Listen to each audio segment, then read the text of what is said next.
Halo, perkenalkan, saya Roy Miliardi, salah satu dosen dari Prodi Teknik Sipil, Fakultas Teknologi dan Rekayasa Cerdas, Universitas Kristen Maranatha. Sebagai dosen, saya mengampu beberapa mata kuliah. Di antaranya adalah perencanaan dan pengendalian proyek, manajemen proyek, metode pelaksanaan konstruksi, kewirausahaan teknik sipil, juga mata kuliah laboratorium ilmu ukur tanah. Video ini merupakan pernyataan diri dosen dalam unjuk kerja Tridharma Perguruan Tinggi pada bidang pengajaran. Pada video ini akan dibahas salah satu mata kuliah yang saya ampu, yaitu manajemen proyek. Manajemen proyek merupakan salah satu mata kuliah favorit saya karena pada proyek konstruksi memiliki karakteristik yang unik antara satu proyek dengan yang lainnya. Sehingga pada mata kuliah ini, mahasiswa dituntun untuk memiliki kompetensi bagaimana mengelola proyek yang unik satu sama lainnya itu dengan menguasai beberapa sub bidang dari manajemen proyek. Adapun deskripsi dari mata kuliah ini ialah mata kuliah ini bertujuan untuk mahasiswa mampu memiliki kompetensi untuk melakukan manajemen proyek pada proyek konstruksi melalui penguasaan berbagai subbidang manajemen proyek. Dalam mata kuliah ini, mahasiswa dituntut untuk menguasai subbidang manajemen proyek, yaitu pada bidang organisasi, proses tender dan kontrak, biaya, jadwal, produktivitas, hingga risiko proyek dengan prinsip integritas, kepedulian terhadap sesama, serta keprimaan. Adapun capaian pembelajaran dari mata kuliah ini terdapat ada 6. Yang pertama ialah mahasiswa mampu mengevaluasi organisasi proyek. Yang kedua, mahasiswa mampu mengevaluasi proses tender dan kontrak proyek. Yang ketiga, mahasiswa mampu mengevaluasi manajemen biaya proyek. Yang keempat, mahasiswa mampu mengevaluasi manajemen dari jadwal proyek. Yang kelima, mahasiswa mampu mengevaluasi produktivitas konstruksi. Serta yang keenam terakhir, mahasiswa mampu mengevaluasi dari manajemen risiko proyek. Adapun delivery pada mata kuliah ini terdapat 14 topik yang akan disampaikan. Yang pertama adalah pengantar manajemen proyek. Yang kedua, organisasi proyek.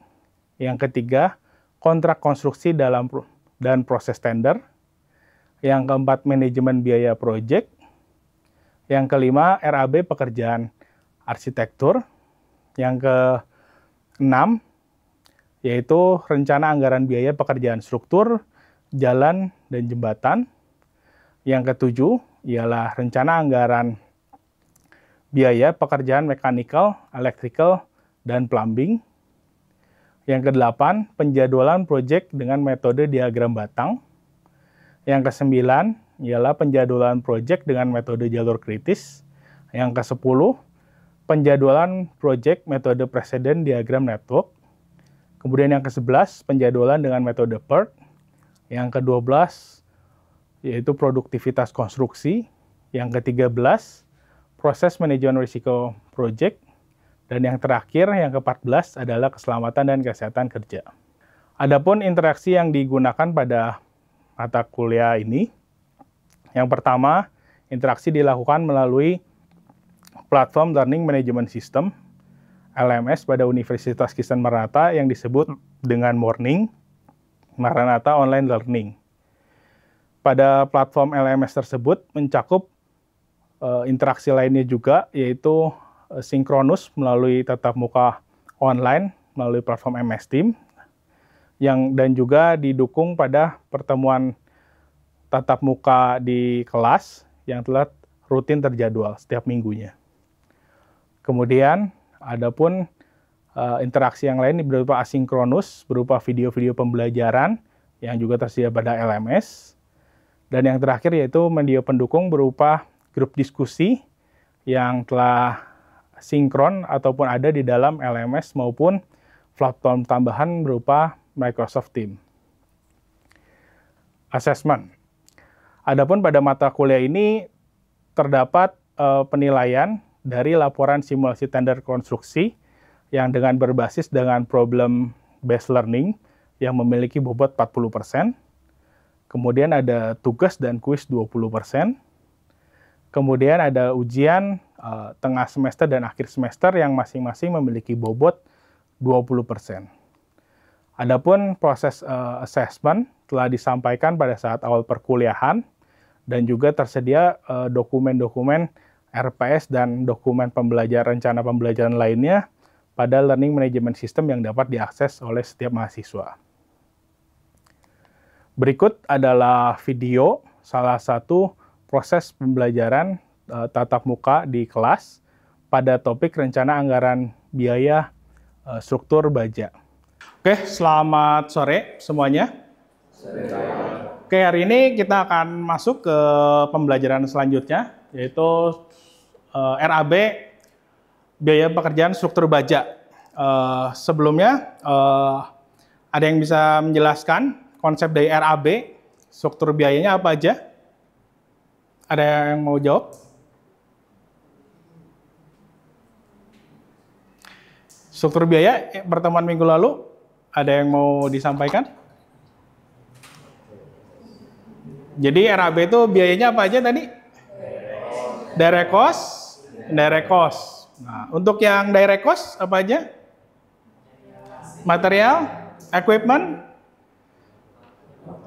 sama tukang atau labor ya. Oke. Jadi hari ini kita akan lanjutkan spesifik untuk struktur baja karena sesuai dengan project di akhir semester kalian akan menghitung, mendesain dan sampai menghitung RAB dari pekerjaan baja ini. Jadi diharapkan pada hari ini kalian tuh bisa menghitung RAB dari awal sampai akhir dari hasil desain kalian di project yang telah kalian lakukan desainnya di mata kuliah perancangan yang terintegrasi di manajemen project ini. Skupnya kalian bisa menghitung tadi ya, bisa menghitung volume, analisis harga satuan, hingga menghitung estimasi biayanya, RAB totalnya. Oke, sedikit refreshment. Ada yang masih ingat untuk mata kuliah perancangan, untuk metode pelaksanaan konstruksi ya. Jadi untuk pekerjaan balok, item pekerjaannya, sequence-nya, ada yang coba bisa sampaikan? Sequence bagaimana kita melaksanakan konstruksi balok baja? Pertama kalau baja itu gimana? Dicor di tempat atau di pabrik? Oke, setelah pabrikasi, jangan lupa ada proses mobilisasi ke project. Setelah di project gimana? Dirakit. Nah, nanti sambungannya, kalian desainnya gimana pas di perancangan? Ada yang pakai las, ada yang pakai baut? Yang pakai las, coba. Nggak ada. Baut semua. Oke. Kalau ditanya kuat las atau kuat baut? Baut. Jadi bangunan yang dilas berarti nggak kuat. Jadi gimana? Baut lebih mengikat. Jadi kalau las tidak mengikat.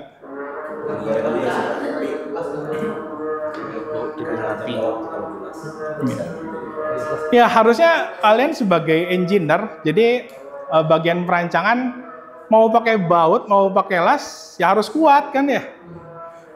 Ya mungkin preferensinya kayaknya lebih gampang hitung baut gitu kan. Cuman intinya mau pakai las, mau pakai baut, intinya harus kuat ya. Ya berikut pun selanjutnya kita ada pekerjaan struktur balok dan kolom. Oke, supaya bisa langsung kebayang, di sini ada studi kasus, materinya kalian bisa download di LMS Morning. Studi kasus menara pandang ini, salah satu proyek di wilayah Sumatera Utara. Jadi kita ini sudah ada desainnya dari engineer-nya. Sekarang kita akan coba menghitung bagian dari RAB-nya. Secara umum kolomnya di sini menggunakan king cross. Ada king cross bagian yang tengah. Ada juga yang bagian dari IWF maupun HBIM gitu.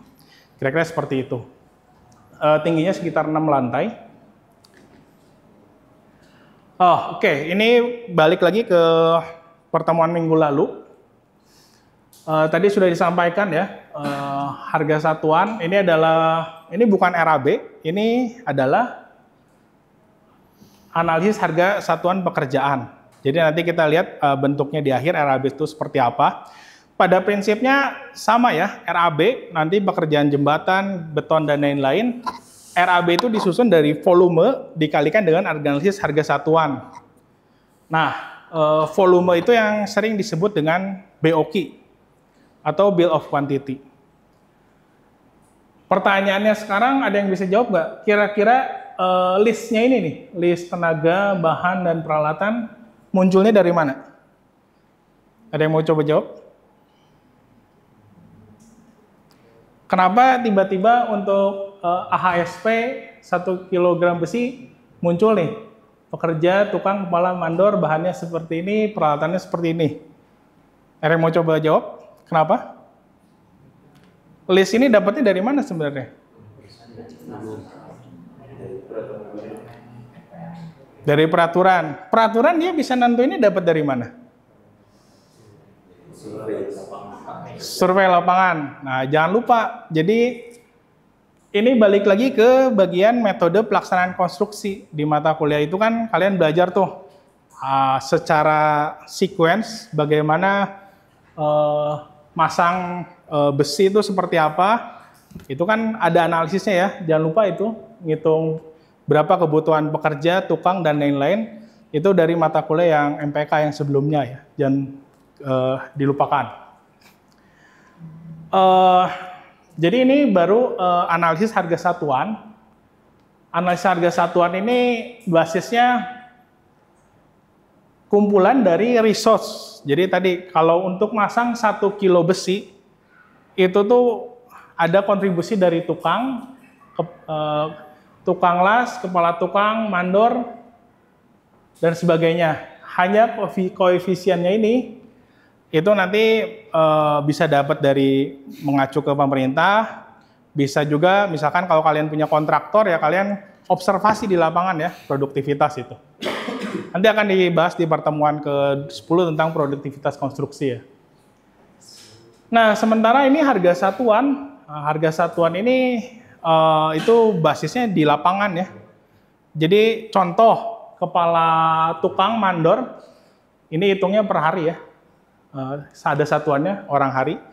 Ya kamu survei gitu atau enggak kamu punya tim tukang, misalkan mandornya berapa? 150 atau 200 dan sebagainya. Ini basisnya HSP. Nanti terakhir ini dijumlahin semuanya. Jadi penjumlahan ini yang hasilnya ini 30.000 ini. 30.000 ini adalah untuk upah. Upah dan ini ya, harga satuan upah dan bahan. Jadi kalau masang 1 kilo besi itu harganya berapa? Nah, munculnya dari sini. Jadi 1 kilo besi dihitungnya 30.000. Nah, nanti kita masuk ke hitung volume, gimana supaya dapat BOQ-nya. Nah, ini contoh yang lainnya. Kalau ini untuk, nah, bedanya dengan yang tadi, ini adalah untuk yang penggunaan material. Pengerjaan besinya menggunakan equipment, alat. Jadi kalau mungkin balik lagi ke teknologi masing-masing kontraktor, ada yang kontraktornya masih kecil gitu ya, ngandelin tukang gitu, motong besi gitu ya, ngandelin tukang, pakai alat juga sebenarnya. Hanya ini skalanya, scale-nya lebih besar, jadi pakai mesin, kalau tadi kan pakai listrik gitu. Ini misalnya scale-nya lebih gede, motongnya harus pakai diesel gitu. Nah ini sekali lagi yang nyusunnya ya bagian pelaksanaan gitu. Kalau kalian selama ini perancangan baja sebagai engineer, kalau ada yang cita-citanya sebagai construction engineer, pelaksana, ya tugasnya menyusun ini gitu. Kira-kira apa sih kalau buat itu? Kira-kira seperti itu. Nah ini contoh yang lainnya. Ada yang mau ditanyakan dulu sampai sini? Belum? Ya, Hans. Kan kalau di RAB ini kan ada solar sama pelumas kita kan. Kenapa nggak disebutin aja Pak jadi apa sewa alat desain? Jadi dimasukin di peralatan. Kenapa solar dan pelumas tuh dipisah gitu ya? Untuk satu mesin. Untuk satu mesin. Nah itu ada beberapa alternatif. Mungkin aja ini contoh untuk peralatan yang punya sendiri. Kalau saya punya misalkan peralatan pengelasan gitu, ya saya kan harus beli ya, solarnya berapa, pelumasnya berapa untuk mesin. Beda cerita misalkan sama-sama kontraktor, tapi sama-sama kontraktor kecil, saya nggak punya alat lasnya gitu. Terpaksa sewa gitu. Nah makanya si bahan ini jadiin satu aja gitu, biaya sewa mesin gitu. Nanti dihitungnya di sini orang hari, kalau nggak per hari ya. Satu hari sewa mesinnya berapa gitu. Jadi tergantung dari kepemilikan alatnya sendiri itu. Oke, ada lagi? Belum? Kita lanjut dulu.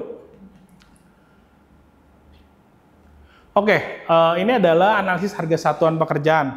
Jadi RAB ini secara generalnya, jadi harga totalnya ya. Basisnya ya volume dikalikan dengan harga satuan ya. Harga satuan. Nah yang tadi kita lakukan tadi, itu adalah harga satuan yang sisi sebelah kanan. Sekarang kita masuk ke sisi ngitung volume. Oke, tadi sebenarnya sudah disinggung. Kalau beli baja, satuannya apa? Di kilo ya, di beratnya ya. Nah itu juga perlu survei. Ada beberapa bagian dari baja pun sebenarnya yang dijualnya nggak per kilo gitu. Dihitungnya misalkan per luas. Jadi kalau beli plat baja gitu, biasanya tebal 5 udah nggak di kilo, jadi ngitung aja luasnya berapa. Nanti dia harga satuannya tuh per meter persegi gitu. Cuman umumnya memang dalam kilo ya. Prinsipnya seperti itu.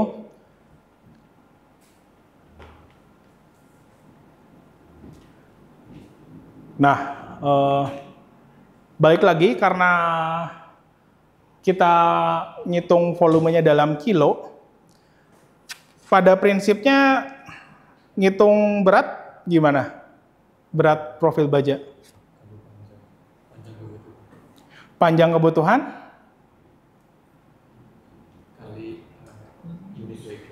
Kali unit weight. Oke. Ya, di sini di tabel baja berbagai produsen biasanya ada ya. Jadi kalau profilnya berapa, berat per meternya berapa. Jadi memudahkan. Kalau ngitung volume yang kalian pelajari gimana? Dulu kan pas SMP, mungkin di SD ya, ngitung volume luas kali tinggi kan ya. Luas dikali misalkan tinggi atau panjang gitu ya. Nah, jadi prinsipnya karena kalian sudah dibantu dengan tabel baja ini, tabel profil, jadi kalian tidak perlu ngitung luas lagi. Seperti di mata kuliah inersia itu, yang inersia kan harus ngitung luas ya. Luas ini nggak perlu. Jadi sudah ada kilogram per meternya, tinggal dikali panjang profilnya berapa. Jadi satuannya sudah langsung dalam kilo gitu. Kalau seperti ini kan nanti biar dapat kilo harus dikali berat jenis kan ya. Nah, ini sudah dipermudah harusnya ya. Jadi lihat saja profilnya berapa, tinggal dikali unit weight-nya. Kira-kira seperti itu.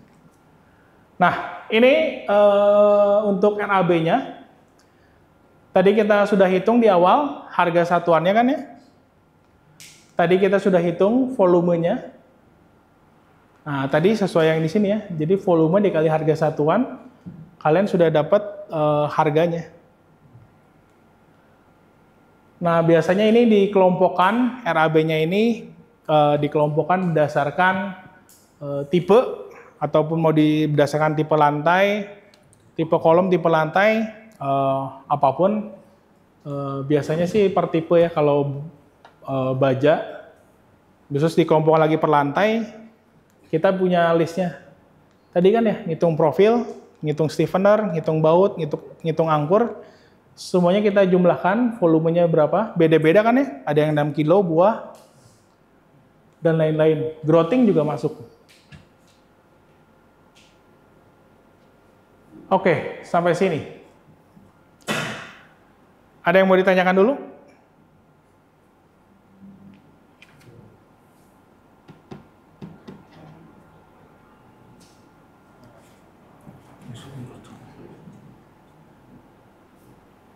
Cukup jelas? Supaya biar lebih mantap, kita coba masuk ke case project kalian ya. Jadi tadi siapa yang udah mau? Cobain dia. Yang presentasi kita uji coba dengan salah satu case projectnya dari kelompoknya Gerard ini.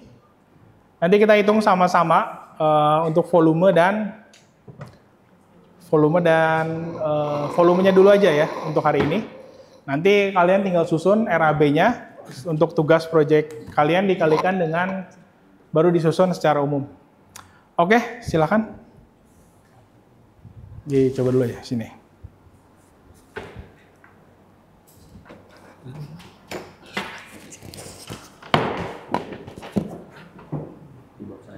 Ya. Oke, jadi ini case-nya gimana? Bangunannya di project-nya berapa? 4 lantai ya? Kalau overall sih kita 3 lantai Pak. Dimana di lantai keempat itu dia kayak dak atap gitu. Oke. Tapi dak atapnya juga memang nggak full. Kita tuh setengah-setengah dengan atap yang biasa, atap perisai ya. Oke. Atap perisai gitu. Terus ketinggian dari kolomnya itu kurang sekitar 554, di mana lantai 1 itu 5 meter, lantai 2 5 meter, lantai 3-nya itu 4 meter. Lebarnya pun karena ini kita potongan memanjang itu di sekitaran 6 meter. Oke, kita coba hitung dulu ya volume untuk yang kolomnya ya. Boleh, Pak. Berapa tipe kolom ini? Ada 2 ya. Nah, ya udah cobain aja di sana dihitung. Mungkin bisa dibantu juga untuk hitungannya. 56 ya. 56 kilo per meter persegi.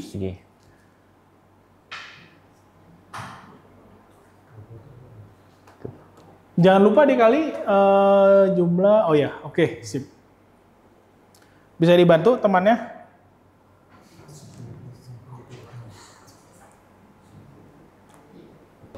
Oke. Ya, jadi ngitung volumenya, jadi dapat 2061 kilo. Ini baru untuk satu portal ya. Kalau kalian desain gedung kan nggak 2D ya, 3D kan ya. Kalau 2D nanti jadinya gapura ya, bukan gedung. Nah, jadi ini kan contoh satu portal sekitar berapa? 4,2 ton ya untuk kolomnya aja gitu. Tapi ingat 4,2 ton ini jangan digabung ya, harus dipisah ya. Karena pas beli memang per kilo, tapi kalian kan beli profil ya. Profil 300, profil 400, nah itu harus ditulisnya terpisah gitu. Tapi biasanya untuk tonase seperti itu. Oke, jadi diharapkan nanti pada proyek kalian harusnya dicoba dari hasil desain kalian hitung lagi BOQ-nya berapa, RAB-nya seperti apa. Mungkin dari sini terlihatnya gimana? Mudah atau susah? Lebih mudah ya? Mungkin lebih mudah dibanding ngitung apa, momen, geser, dan lain-lain. Mudah? Ya. Ini baut N12 kan yang didapat 56 buah. Ya. Tapi kemungkinan nanti RAB bisa diperhitung per luasnya. Enggak. Karena kita ngitungnya kalau baut kan sejumlah baut gitu. Ya kecuali kalau kamu kan kalau dihitung bautnya per luas, nanti akan sisa spare banyak biasanya. Soalnya di sini saya lihat rata-rata per luas sih. Tapi memang ditulis dalam jumlah buah, Pak. Iya, karena kita beli baut pasti per buah.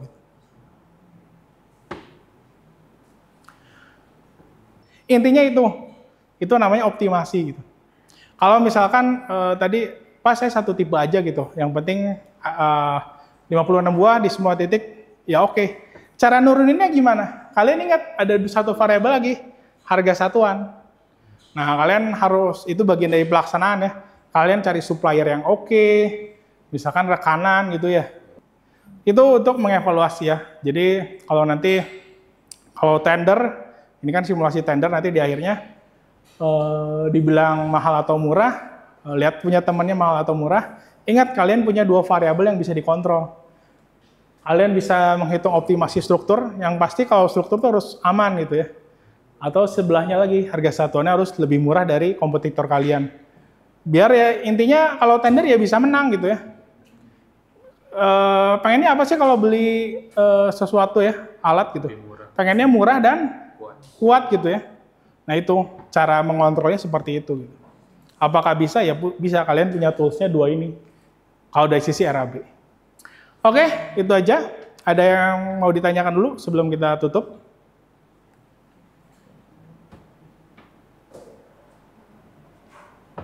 Tidak ada? Oke, jangan lupa dikerjakan dari proyek kalian untuk simulasi tendernya. Kalau tidak ada, sampai jumpa di minggu depan ya. Terima kasih semuanya. Sekian dari video pernyataan diri dosen pada unjuk kerja Tridharma Perguruan Tinggi pada bidang pembelajaran. Sampai jumpa pada video selanjutnya. Terima kasih.